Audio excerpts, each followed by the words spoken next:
Agihan kan fire truck sa Banwaan in Pasakaw, Camarines Sur naapektaran kan nagpapadagos na road widening sa Banwaan.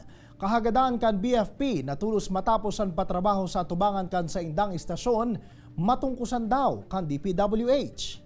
Aramontan kasimbagan sa report ni Jessica Calinog. Paraninanin parani sa fire station kan BFP Pasakaw.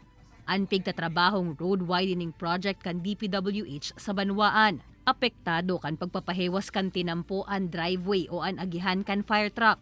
Kaya pigaadalan kan BFP Pasakaw na para mientras na sana ining iparada sa balyong tinampo, tanganing marikas man giraray sindang makaresponde sa oras nin emerhensya.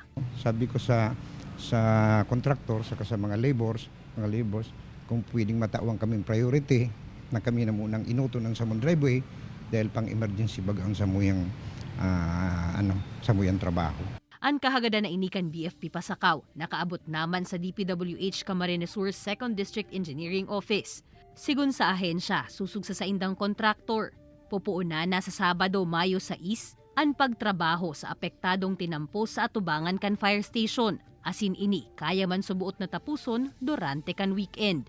Mientras tanto, hasta sa simbahan kan Banwaan in Pasakaw, ang sakop kan presenteng road widening project kan DPWH sa lugar. Target kan ahensya na matapos ini sa katapusan kan bulanin Hunyo. Alagad posible pa ining mapalawig. Depende subuot sa kamugtakan kan panahon. Kaibanan si Gerald Gandia, Jessica Calinog, Balitang Bicolandia.